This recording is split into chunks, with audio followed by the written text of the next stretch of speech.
All right, everybody, welcome back. It's time for yet another match here in the group stage. Welcome to the B stream. I'm Intera. I'm joined by Pengu. Or Parky and Pingy. That's also a thing we got going on. Some nicknames, you know. Parky. That is not a thing. We're trying to make it a thing. We'll work on there. We're not trying to make it a thing. I promise you. Team 1's roster. Please spare me. Dear God, production, help me out. Thank you very much. Team 1. Well, Team 1 their earlier match. Very nice. Thank you very much. A 7-2 victory over the APAC team, another Korean team that's here, as we just saw Damwon play earlier, against Sandbox Gaming. And they won on Coastline 7-2. And a pretty convincing victory. These are the defending major champions, Nicholas, and they're going to be going up against DarkZero. DZ obviously didn't have the greatest go through. No, there is no L in DarkZero, but they did catch a loss earlier on. I didn't see much of it, but I believe the rumor is that Vitality went away with a 7-1 on Bank against them. Allegedly. Allegedly, it's a rumor, like no one really knows, but nobody watched yet. Yeah. I mean, I think it's very cool that North America hasn't even shown up yet. I heard they get here tomorrow. Yeah. I mean, it's one of those things where, like, you know, the tournament started so early in North America that even the players didn't show up in time. So maybe tomorrow will be a better day. Well, Team 1 enter with very high expectations. They're the runners-up in the Copa Elite, losing to FaZe Clan. But, well, I mean, Team 1 didn't seem too chuffed by that. They didn't seem too upset at all as they come in looking to repeat as major champions. And dare I say it, every single LATAM team that we have seen so far today has A, won their matches, and B, looked pretty good. NIP was the only team that really had any struggles. Yeah. I guess Italy Furious struggled against SSG, but that's a very fair match. Yeah, I was going to say, if they struggle, then spoiler alert. Yeah. ... winning 8-7 is like, a struggle, sure, but you pulled through and you gave SSG a big run for their money, with SSG being one of those teams that we speak about a lot, especially from NA. But the NA team to talk about right now is DarkZero. You know them, Pambasu, NGR, Harbor, Canadian, and Eclipse.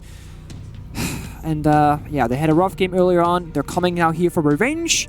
And their best map so far has been Chalet, with their worst map being Coastline. And to be honest, seeing how strategical and tight they play as a group, I could fully understand why Coastline is not their cup of tea. Well, I find it funny because Coastline was the map that Team 1 went to just earlier. It was Bank where DarkZero played. So I don't know if Coastline is going to be an insta-ban from DZ. I would have to suspect that A, it's their worst map, and B, we just saw the beating that Team 1 gave Sandbox. If that's me, I'm going to be banning it out. But we'll see exactly what DZ will do. That was a relatively embarrassing performance from DarkZero. Nick, the one thing that DarkZero talked about, and Troy in particular said, what was the quote? I believe it's, we want to be better than we were in the past. Well, I mean, so far mission failed, but we'll get them next time. And if you're DarkZero, you're hoping that it is this time. And would you believe it? Parker, they lost 7-1 on Bank. And the map that I have on my screen is Bank, which means they're going back despite that result. What's the definition of insanity? It's repeating the same action over and over again, but expecting a different result. Weird. Yeah, because... Well, the thing is, Parker, they can barely do any worse in terms of round score. They could only pull an Oxygen and pull a full 7-0 loss. I'm going to assume that they went back in their area, they spoke about the match and say, this is what went wrong, and now we're going to fix it. Well, there's not high hopes for DarkZero here. Very limited hopes for North America. Either that or the North American audience is just not awake, which fair enough. Possible. It's 10:30 on the East Coast. It's 7:30 if you're on the West Coast. But we're going to spare no time whatsoever. Let's get into Bank. It's our matchup of the afternoon/evening, and another Buck ban. Would you look at that? It seems like we have a tradition when we're watching games between teams, the Buck is the target. I am curious if we're going to see the Thatcher or perhaps the Hibana. The Hibana has been banned 3 times, I believe, that I know of so far this tournament. The Buck is the second time that I've seen it. It will be the Monty ban coming out. All right. So maybe they know something that we don't, because I didn't expect DarkZero to pull out a Monty. No, that is a fun one. On a map like Bank. On a map like Bank, very open. A lot of vertical play, not a lot of direct takes besides the basement if you want to go for a server push, so not sure what that's about, but again, they might be the wiser. Kite ban comes out despite Thatcher being open. However, with this ban going through, it means you don't have to play the Thatcher. It is more of an option, but of course, it makes life easier. Absolutely. Last ban coming. Valkyrie. I said it. Wrong! Mira was my second choice. Oh yeah, Mira sure, was my second. Sure. You said it with your chest. I did. Well, I will say this. With Bug being banned, you can argue that the Mirinos are hard to deal with from down below because Bug is non-existent on the board, but that doesn't matter. Mira's not here, so we can ignore that fact. However, I'm curious to see where DarkZero chooses to go first, given these operator bans. It is currently looking like a Locker's defense, but with the aggression of the Valkyrie, we could see a pretty good roam because there'll be information on the board. One thing to note, Parker. Alamo has been playing a fair bit of Ying throughout his regional tournaments in Copa de Elite and Brasiliano, and he chooses to 6-pick off it into a Twitch, so they tease it, knowing it's an option. He changed his mind, by the way. He's not on the Nuke instead. He's just flexing all those operators he can play. It's so nice to hear you say it with the perfect accent. Nuke, yeah. Yes, that's the only way to say it. That is correct. The only correct way, should I say. So, we'll see what Ali Mao can do. One of the highlights of him on his team is how flexible he is. All throughout Brasileiro, all throughout Copa Elite, and then, of course, the Mexico Major being a huge one in particular. Was his ability to play a lot of different roles. They call him the Brazilian Pengu, by the way, as I'm sure you are aware. Yeah, I would say that. So his name is Carl, and I can call him that because we're tight like that. If you know that meme, that reference. His name's Carl, and I can call him that. His name is Carl. Exactly. We've spoken individually, and a lot of people call me Brazilian Pingu, as you mentioned, with the aggressive smoke play, and of course, like a stellar performance. He kind of came out of nowhere, and have already solidified himself as like one of the players, despite his first international event, I believe, being the Mexico Major, which is quite incredible. It really was. I mean, I believe his first event was actually the Six Invitational, technically.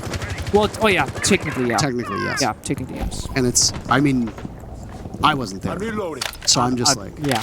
But it was actually put on. It was put on by UB Paris, if I remember correctly, theirs, and yeah, looked like a sweet event. But either way, we got Ibana on the board, and I did see that Lagonis is running those can openers, so plenty of Heartbreach on the side of Team 1. Of course, a limo might look to go for a sneaky play, as the Valkyrie being open actually increases the value of the Valkyrie.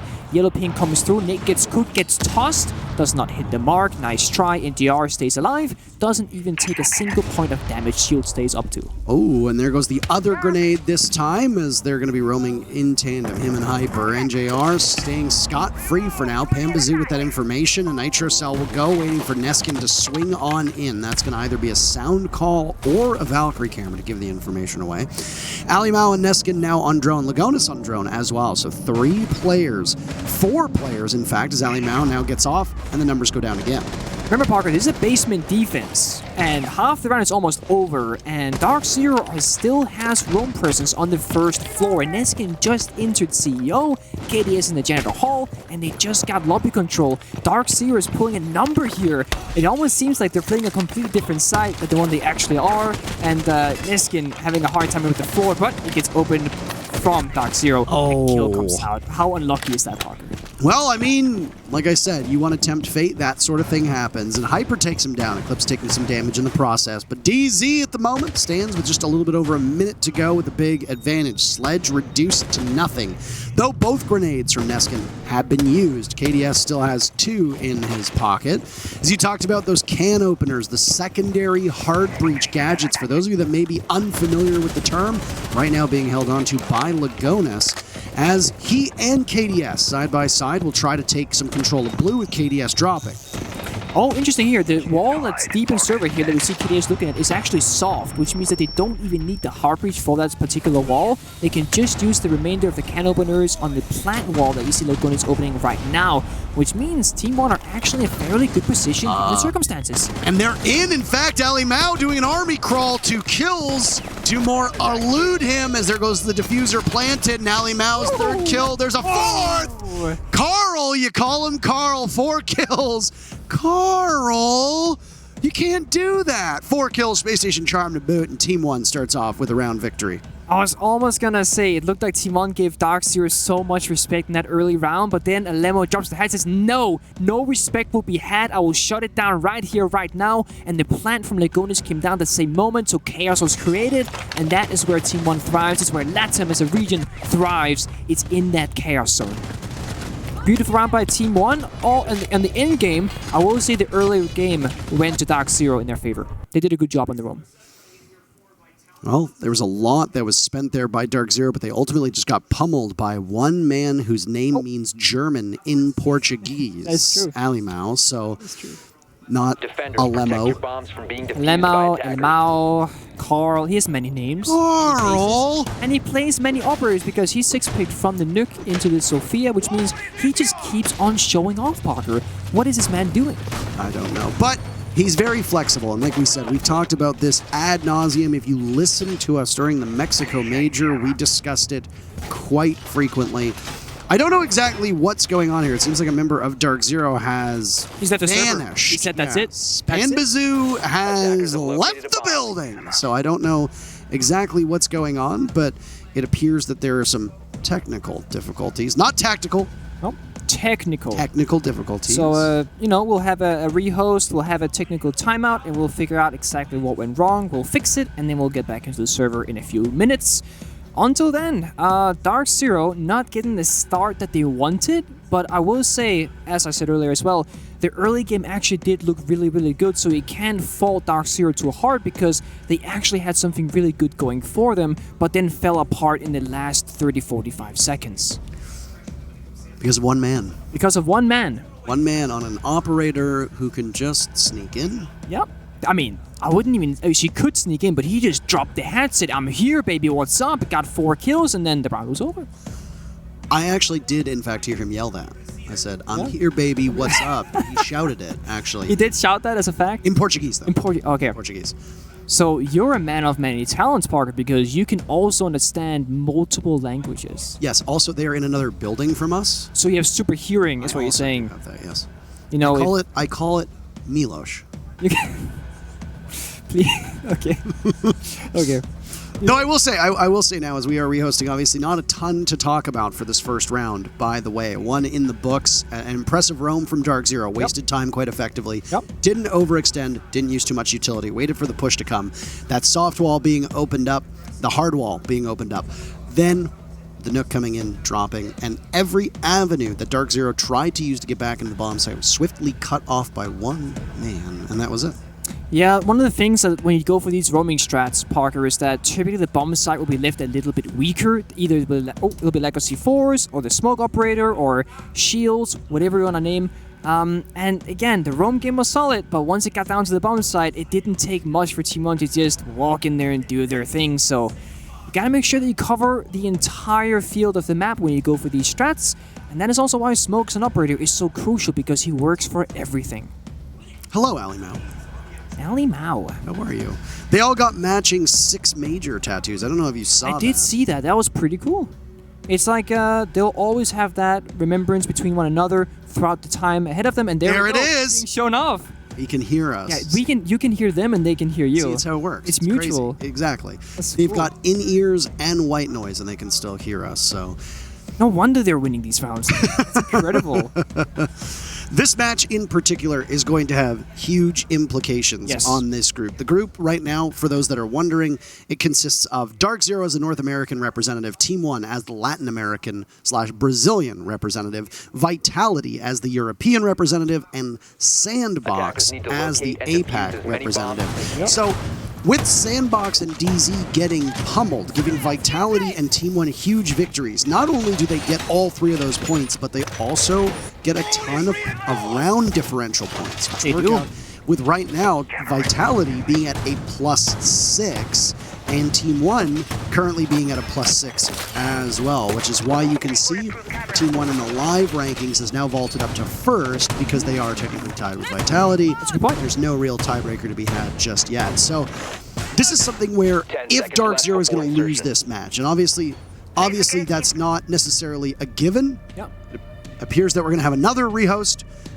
so we'll be back in just a second. Apparently that was a player picking the wrong operator. So we were told, but we will wait for final confirmation from the admins.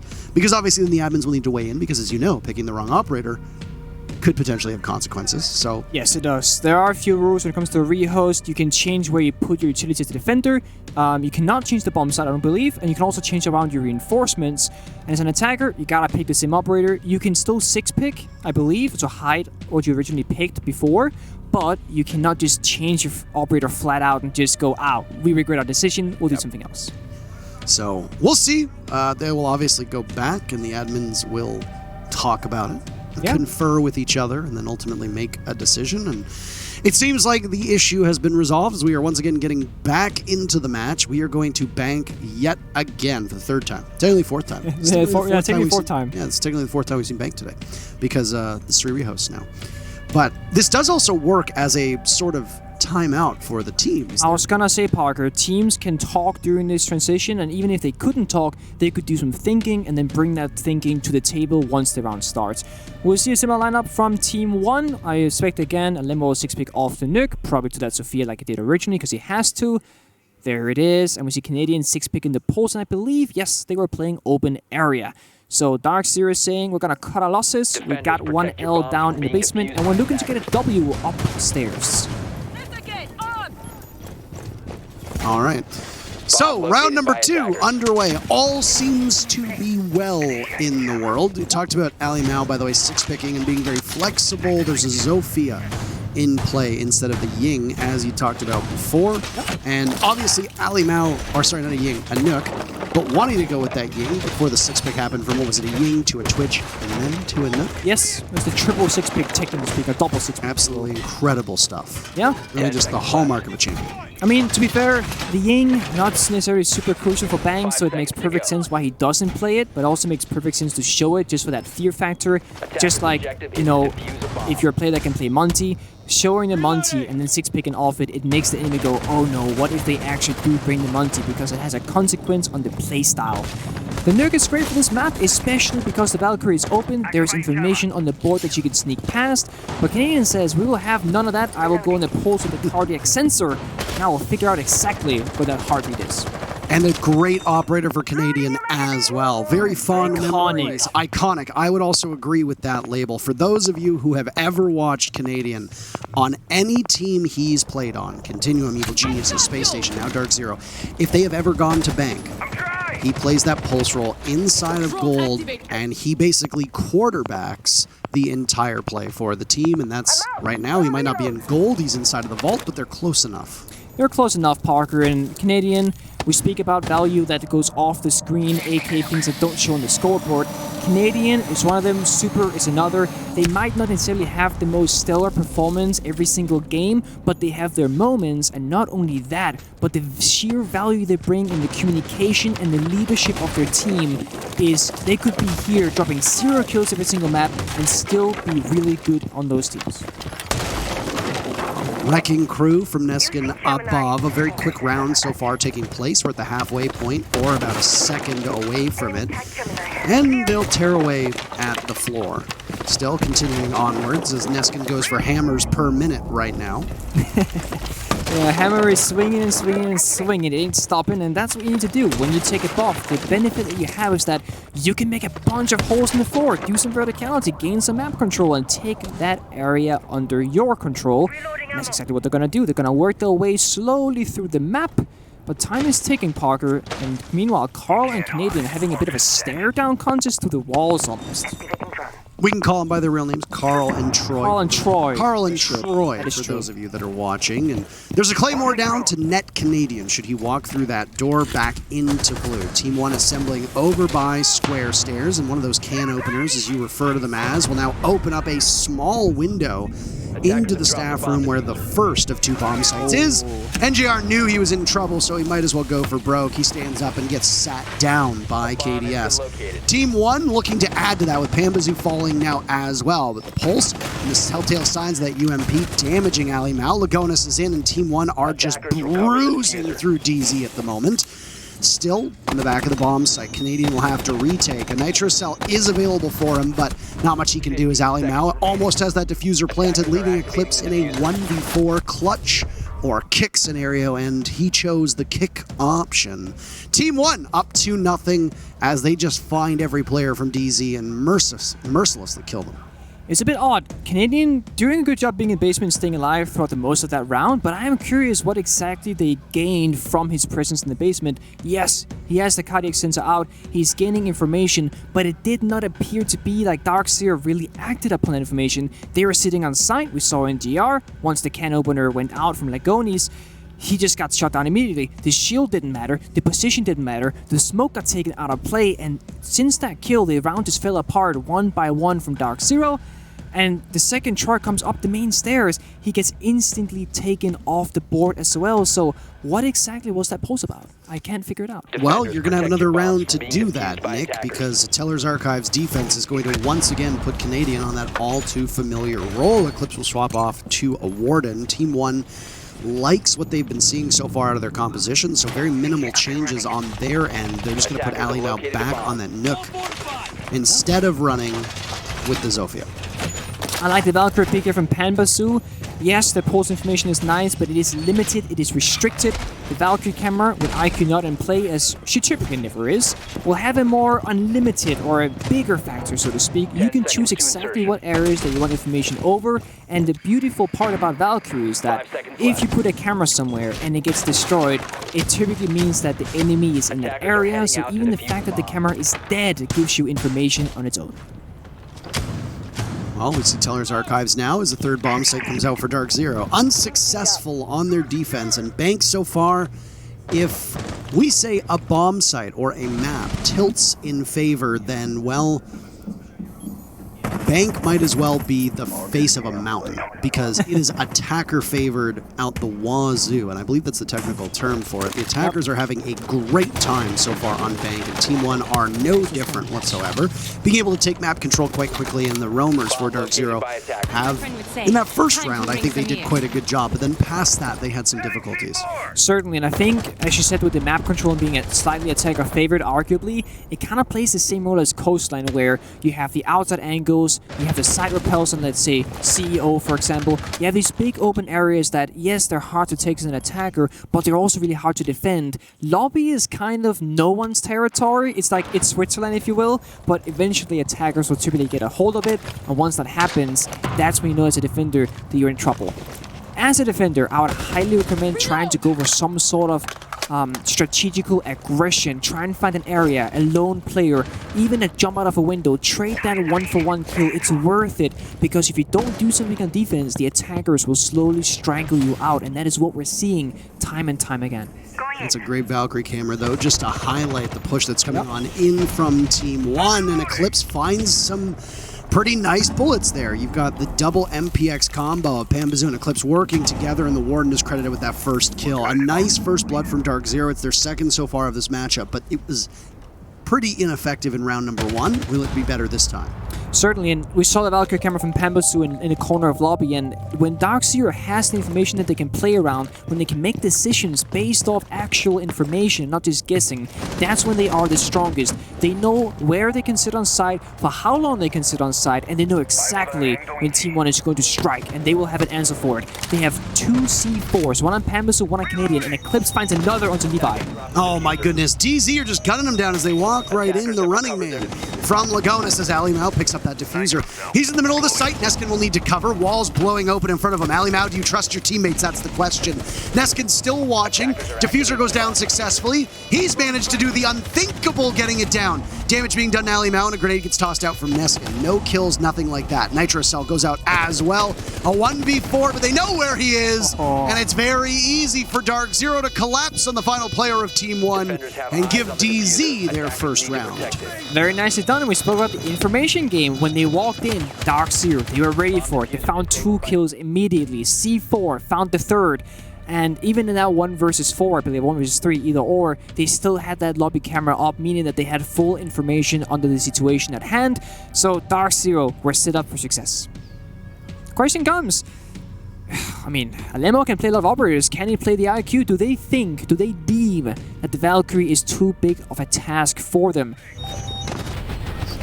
We'll find out. IQ's pick rate right now, by the way, in the basement. We did actually see her earlier being used in what you could call that yellow lineup. It was IQ, Finka, and Lion, the three yellow icons being brought out by Furia against Space Station. So who knows? I mean, IQ has some issues, obviously, with the fact that explosives are in vogue, and she doesn't bring any of that to the table. But if you feel that a Pulse or a Vigil or a Valkyrie are being too much of a nuisance, I mean, we've talked about this on every single time we cast Bank.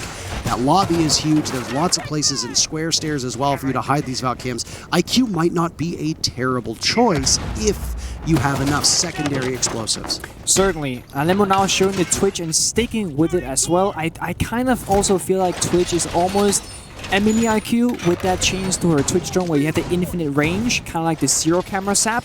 You can look for those Valkyrie cameras. Sure, you don't have a scanner, you can't see exactly where they are, but if you take the time to look for them, if you find them, you can also destroy them, and that's good value.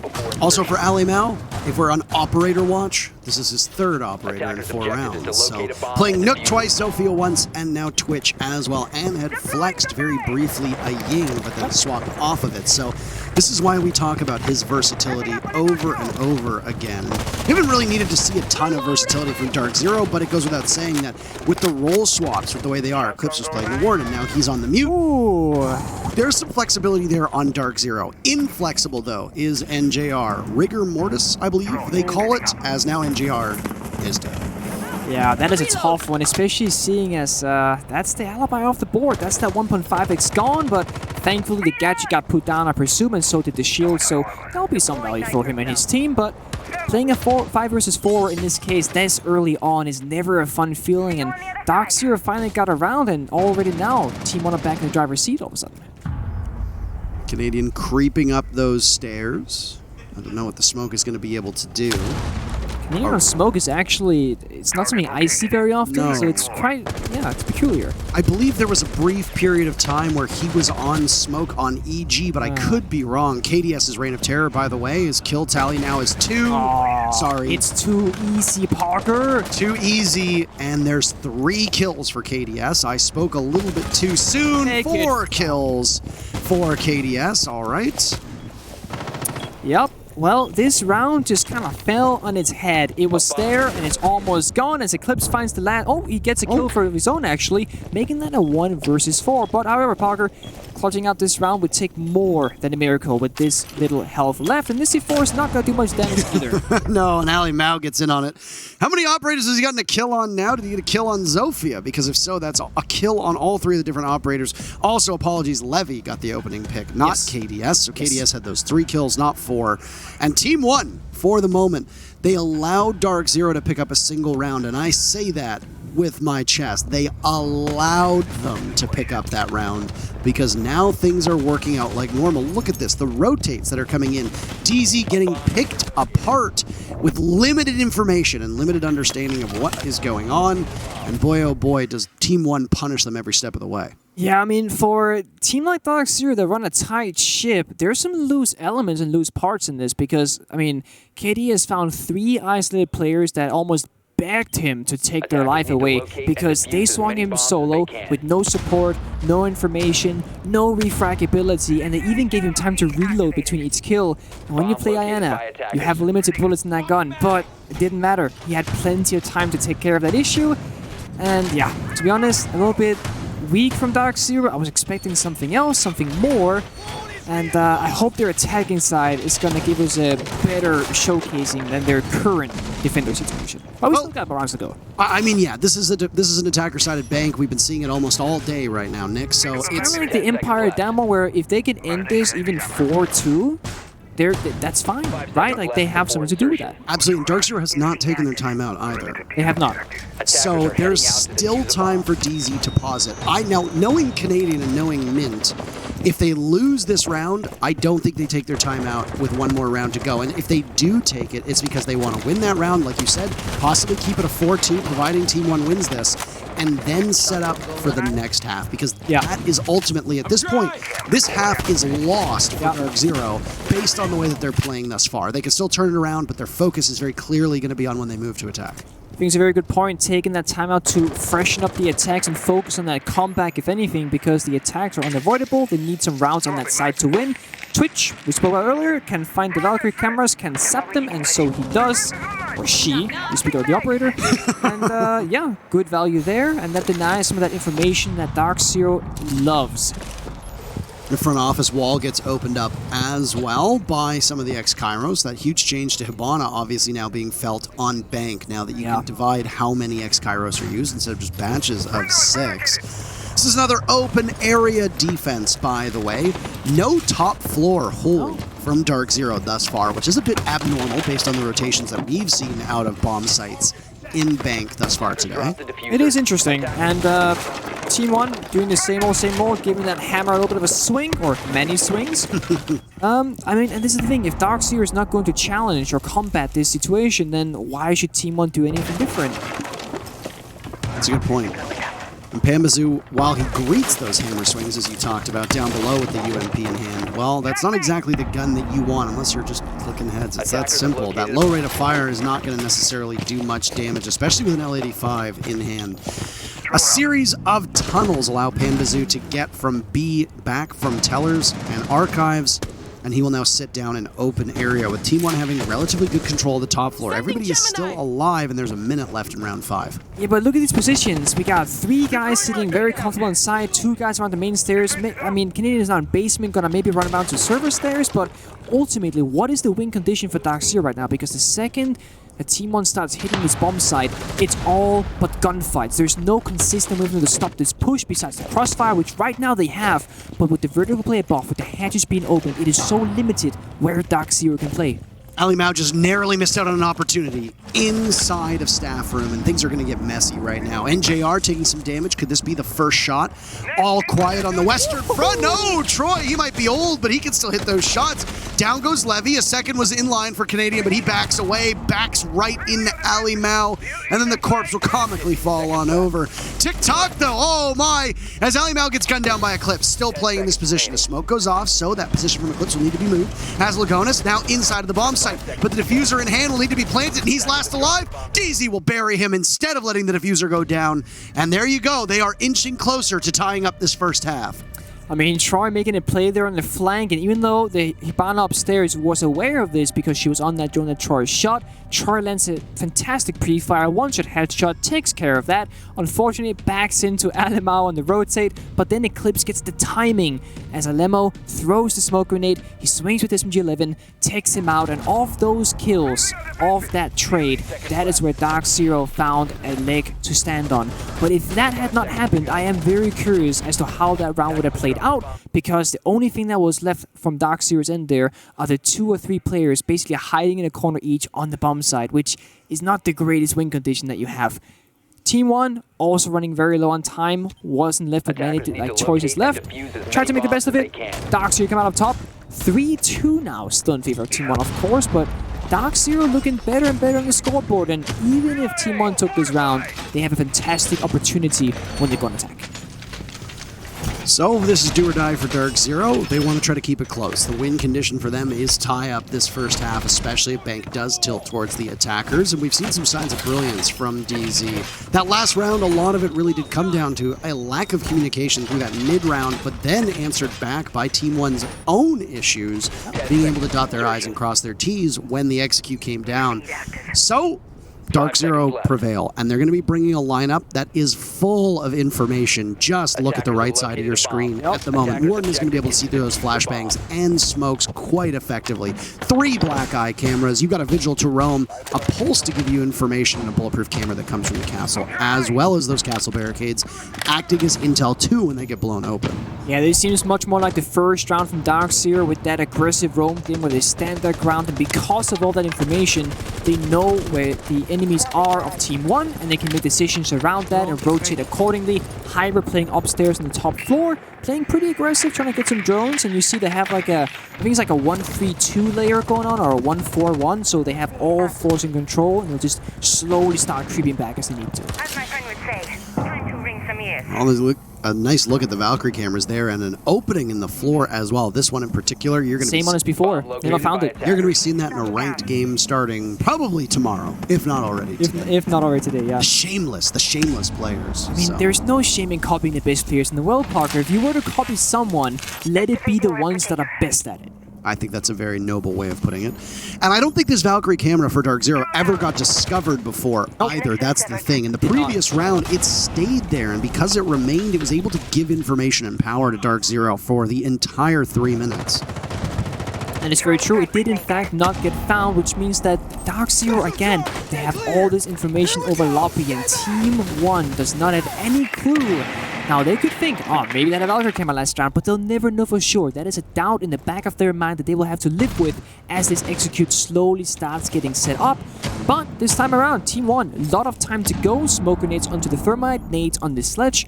No nades on Anna, however. They got all the tools to work with, but I'm so afraid of this individual Valkyrie camera. And Nemo dropped down Skylight looking for a play.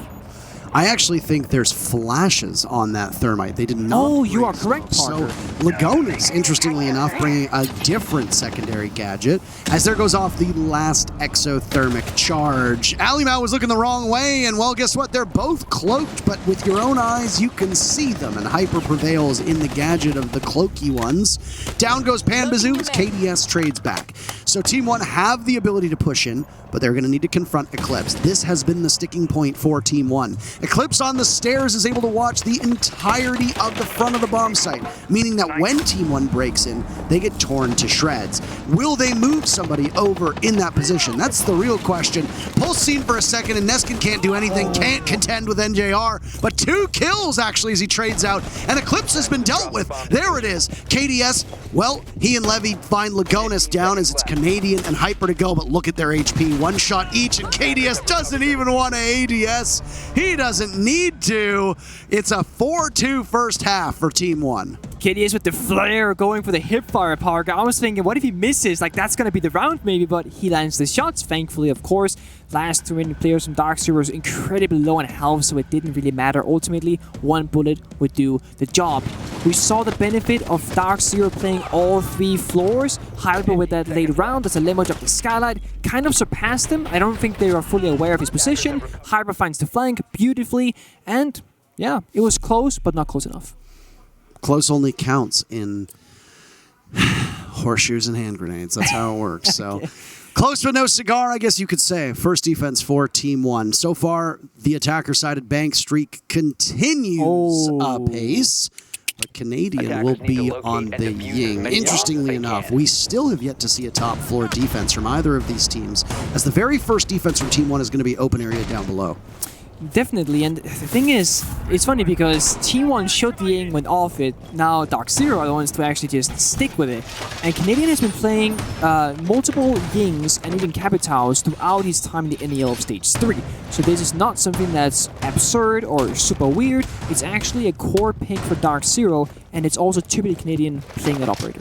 DarkZero also love those weird picks, if you want to call them that. And when I say weird picks, what I mean is they'll run a Capital, they'll run a Ying, they'll run a Blitz, they'll run a Monty. There is good reason why Team 1 banned a Monty here. Yeah. And that's because DarkZero likes to bring in the unorthodox. And it's a team that has always tried to set the meta. This goes all the way back to when they were known as Gotham Gaming, and then Flipside, and then SK. This was a team that always wanted to set a tempo of the region and wanted to create a new meta. Now, DarkZero might not necessarily be the leaders in that anymore, but they can still have a couple tricks up their sleeve, and that's what it looks like with these picks, especially a Ying being on the board.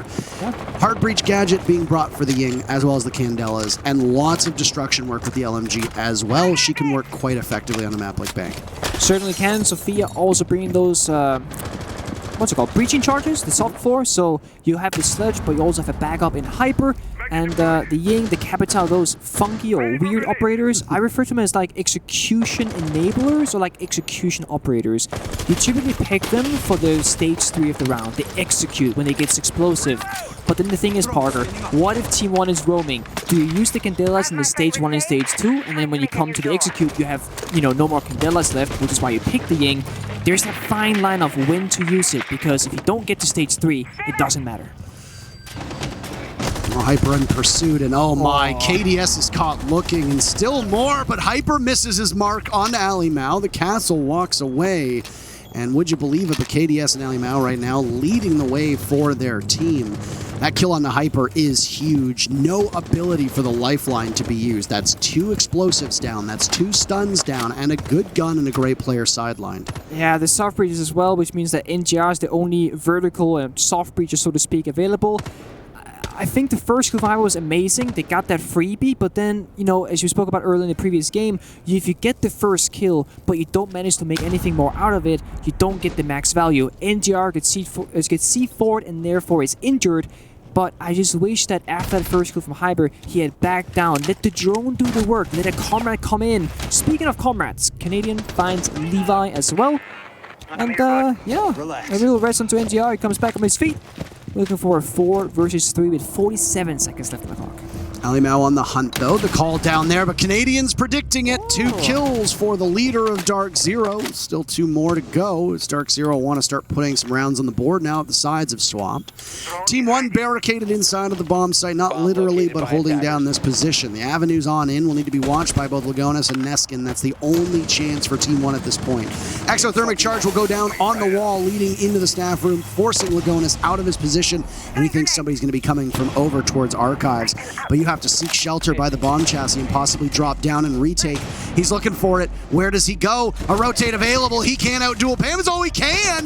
And then Neskin through the wall picks up 2, leaving NJR in a do or die. How did they turn this one around? But with a second left, NJR knows he's not going to get in. An absolutely unthinkable turnaround from Team 1 that gives them a round they had no business winning. Parker, what just happened? I thought that was a done deal for DarkZero. The early round, the mid round, even the late round execute. I guess Team 1 really just said, no, we're not giving you this round. That was such a free kill for Hyper as well. Yeah, and then he became the free kill because he kept swinging, pre-firing through the wall when he could have just held the angle for the peak. Sure, a wallbang looks great in the highlight reel, looks great in a montage, but when it comes down to losing or winning the round or getting the biggest advantage possible, I don't think it's worth the risk. Well, that's the moment where I, as DarkZero, I would be taking a timeout here. Last round or this round would be the best time. You have the most amount of rounds available to you, and you definitely don't want to do it when it's too late, because then you got that match point creeping in, which, you know, 5-2, we're basically there. And yeah, I really wish we had one, but if not this one, surely the next. Well, when you see a 4-2 scoreline, if you are bad at math, or you don't know the way the Rainbow Six works, it means that your opponents need to do the same thing in order to push you to overtime. You also need a 4-2 scoreline. So in order for DarkZero to go to OT, they cannot surrender more than 2 more rounds to Team 1. Team 1 knows they only need to win 2 rounds, and they're safe until overtime. Yep. They've already done 1 of that. And in a game of inches like Rainbow Six, and especially between these 2 teams, it is remarkable that Team 1 was able to just steal that round away. And boy, I'd be a little bit disheartened and heartbroken if I was DarkZero. No, certainly. It was an important round for the score, especially for DarkZero, and it looked like they had it, then they didn't. They will have to now claw their way back a little bit harder to try and have an equal footing with Team 1, but at the same time, we just saw DarkZero is fully capable of winning those rounds, so all they have to do, Parker, is do it again. So simple, right? It's really simple. All you need to do is just win 2 more rounds, Team 1. That's it. It's so easy, isn't it? I think it's important to know yourself as a player, as a team, that you have done it before, which means you can do it again. Whereas if you're just getting shut down constantly, you might start thinking, what exactly are we going to do, or how are we going to do it? But, as I said, DarkZero, they know they can. If you're DarkZero, even if you don't win this match, you want to be able to put as many rounds under your belt as possible. If you go back to the Mexican Major, you will very fondly recall the Cyclops versus Team 1 situation, which went down to round counts before a tiebreaker had to happen. One of the most unlikely set of circumstances you could ever see, but hey, it happened. In this case, if you're DarkZero, if you are not able to put more than another round or so on the board, you're going to end up... You're going to end up in worse shape than NJR actually is right now. I'm not going to lie, NJR has had I don't want to say a rough game because he has been doing quite well, but he's had a couple of deaths now. as the first man, and it must feel terrible. Your team needs you, you want to do really good, but Levi just says no, shuts you down. The nade doesn't quite get the kill, but does a lot of damage. Second one comes through, Hyper finds one as well. All of a sudden, it's a 4 versus 3. DarkZero in the lead. And DZ coming out of nowhere with this. Nick just walking in, taking no prisoners, and punishing them. And it's going to continue. Hyper also takes out Neskin. Lagonis and KDS, a rare bandit in play at this level, creeping up, watching towards the staff room. Oh, look at this. Oh no, he's going to get caught. A third kill from Hyper, and Lagonis goes too. They get the first pick, but DZ answers back admirably, and that's their 3rd round so far of this map. I mean, Hyper is everywhere this past round and now this round as well. He's kind of like that guy who's like, hey, I'm walking here. And then anyone that walks in his path, he just says, no, this is my territory. I'm going to shut you down, take this ground. But once that ground is taken, I'm going to keep moving. Here we see NTR, yeah, getting sent to the heavens once again. It was a great shot by Levi, but ultimately he was pinched in this corner and got traded out with the nade from Canadian. Beautifully done. And we see Hyper with the cutoff of the rotate. Nicely. Still no timeout being taken. DarkZero obviously knows something that we don't, by the way, which is that they've got some confidence, and confidence in spades. Another pulse pick is going to come out. This time it's not Canadian. They can't do that. They're not on defense. It's going to come out in the hands of Levy. I mean, I was saying, sorry, Parker, to cut you off, but I was saying how DarkZero, 2 rounds ago, they technically won it. They should have won it. Yeah. Last round, now they won it. So they have the momentum, actually. And it looked bad. It was a heartbreaking round loss. But again, if they have the confidence, if they know they can do it, as I said, just do it again. Just do it again. They will get there. This should be a 4-4 game. It should be a 4-4 game. It should be a 4-4 game, but it's not. That's no consolation for DarkZero. You could end a match and go, shucks, we really should have won. You know, we really should have won that one. We basically won that game. We basically won that game. But we lost. But you don't get the trophy. So, where's the value in that? No, it does not exist. So, it does not exist. So round number 9 underway. Timeouts available for both teams. Still, DarkZero putting in work here, and yes, they fell short of their very first attack. But after a shaky start on their second attack, DZ triumphed. And, well, as much as they might have wanted to win that first round, it didn't work out that way. So their job now is significantly more difficult. But the good news for DarkZero and for their fans is that it's an attacker-sided bank, and it has been quite consistently for all of the bank matches we've seen so far today. Yeah, we see Canadian with the Jackal pick, which the first time today I think we've seen that, and it's a bit unfortunate because this is like the one round where Team 1 is not heavily roaming, as is the basement bomb side. Of course, Neskin is an open area, Lagonis is on those silver stairs, but besides that little foundation that they have together, there's not much else going on. DarkZero, if possible, should try and box in Neskin here in open area, isolate him, get that quote-unquote free kill, which they'll soon find out that he's there, and Hyper can cut his rotate on the main stairs once they know. Hyper's interest, though, lay over towards main lobby, but instead now maybe thinking otherwise of it. If there's ever any contest on blue, you've got a Warden who will be largely stun, flash, and smoke resistant, playing behind a deployable shield as well. So that's a position of strength for the Warden of Lagonis. So it's still droning out. They have not been able to box in Neskin as you had wanted, so that's an opportunity lost for DarkZero. Yeah, it's a bit of a shame. They're a bit slow on the map control. They didn't really have many people on the lobby side of things. Hyper was in the right area, but just not at the right time, so Neskin slips away. It's a 5 versus 5. He gets scanned on defeat seas, and now they know the whereabouts of the only roamer from Team 1, and DarkZero can start doing step 1, which is setting up for the execute. Get the hatches, and the next step that they will have to deal with is that problem solving we spoke about in the previous game. The server stairs, the ADSs, the Warden that cannot get flashed, cannot get smoked, he is sitting on top of that staircase, and DarkZero needs to deal with him if they want to get control of server. They've opened up that square hatch now, so at least they can drop and potentially go behind Lagonis if nobody is watching from inside of CCTV, and that is going to be the big... I think they're just going to go. I don't even think they care about servers, Parker. No, they're just going to rush right in, and they drop. Ali Mao finds the first. Down goes Hyper. Canadian takes out KDS, so they trade back and forth, but there will be a brief pause for the moment as the smoke from Ali Mao goes out. Eclipse down as well, and he's finished off. Pambazoo, though, inside a garage. Takes out Neskin. Lagonis goes as well. All of a sudden, Team 1 are now trailing in numbers. But the Magic Man himself, Ali Mao, will need to be the one to clutch. Levy has the cardiac sensor, and there's Ali Mao with his second kill. Diffuser surrendered in front of him. Very limited ammunition left. One for Levy, leaving Canadian in a clutch or kick moment. The same as Eclipse. A trail of breadcrumbs, but it's the smoke instead, and Canadian gets shut down by Carl. Team 1 on match point. Beautifully done, I will say, from DarkZero. I didn't think that was actually going to work, but it did. They dropped down, they traded 1 for 1, and DarkZero, it looked like the round was about to end just in that moment. They were stuck in all these corners, but they clawed their way out, Parker, only to be shut down by Levi and a Lemo on that 2vx situation. Beautifully played by them. They held their angles, they understood the situation. Maybe that information that they didn't have diffuser in control, perhaps, it looked like it. And I will say, nice try from DarkZero. Something that we don't typically see, an aggressive hedge drop onto site without server presence. Very risky, but could also very well pay off.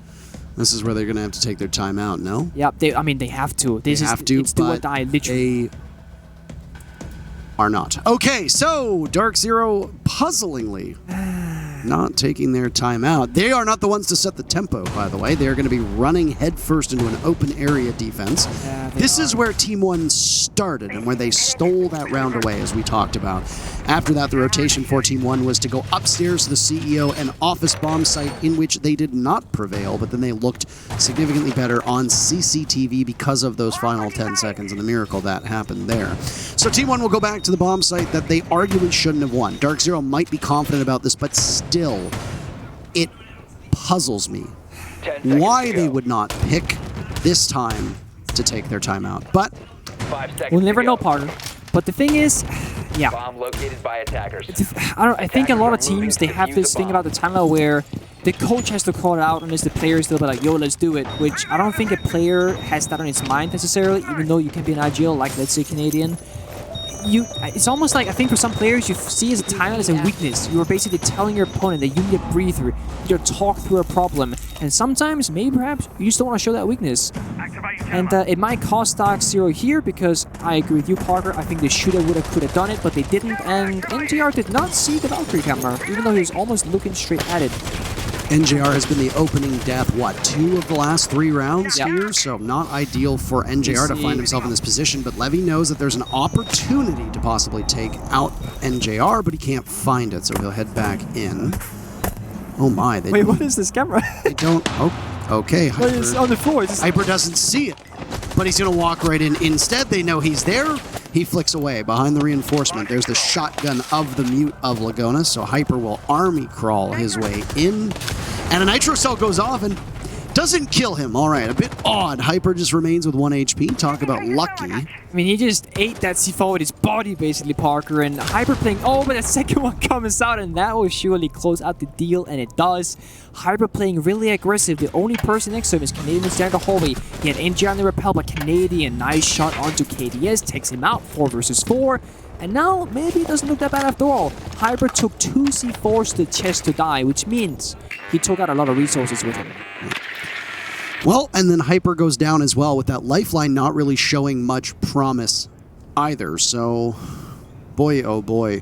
Anywho, Team 1 will hold off for now. KDS was the top frag. Levy has caught up, or is at least as close to catching up as possible without actually being there, and Ali Mao has stretched his lead. Team 1 have been hitting their shots, and Canadian actually tied for top frag on DarkZero, which is not something you see all the time. His expertise and skills are usually used elsewhere than on the actual killing fields. Yeah, it's interesting. Canadian's been almost second entry, and as you said, tied first for kills with Hyper, and this is not typical Canadian fashion, and it's not that I don't want to see Canadian frag it out, but you need to start questioning why or what or where is the rest of the team. NGR, Pambazoo, we know where Hyper is. He's usually very deep in, very alone, but also often gets shut down due to that fact. So I do want to see a little bit more from this DarkZero. Maybe Canadian can lead them more. But perhaps leading from the charge is what is needed. NJR finds Neskin, and now we're setting up for stage 3 of the round. That is the execute, Parker. There's some flashes tossed down now as Pambazoo will inch his way in. Once again, this is the bomb site. Open area, and Pambazoo knows what he needs to do, but he's going to look the wrong way, and Team 1 collapses on them, and everybody falls. 3 rounds are all DarkZero will get. 4 rounds on the day. A rough outing for DZ, but Team One cap off an impressive day one here of the groups. These are the defending major champions.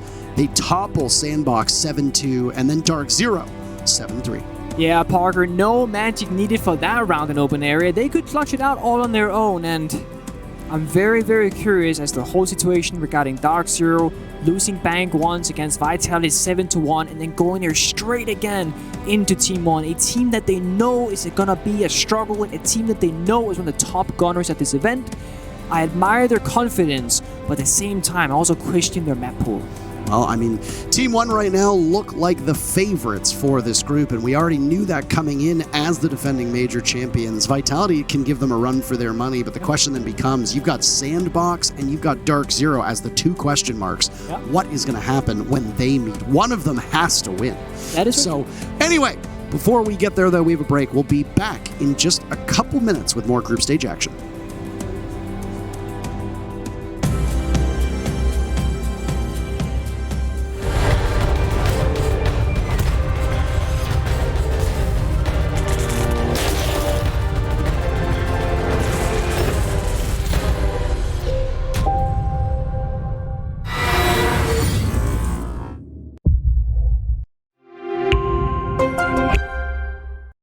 What does it take to create the future of a gaming community? Join us on this 4th episode of I Call Next as we discover how to level up gameplay and reset the expectations of an entire league. PayPal. Press play.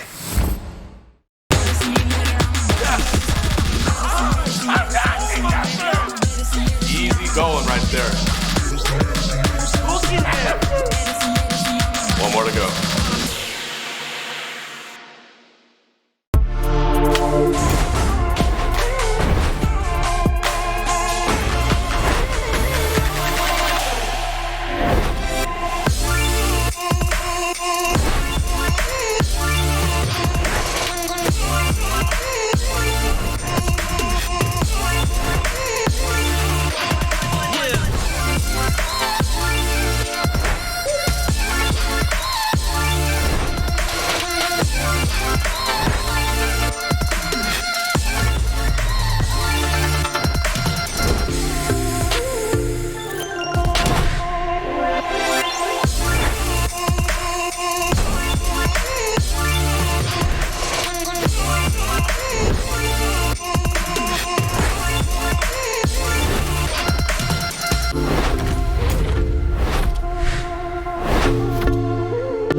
All right, we're back to break down the match that just concluded. I don't know if you tuned in, but, well, it wasn't as close as the match that preceded it, and hopefully the matches that come after are a little bit closer. So far today, we've actually seen a lot of blowouts, which can happen in best of ones, but a disappointing performance from DarkZero in this match, a disappointing performance for DarkZero overall, but Team One, the real story, looking mighty strong.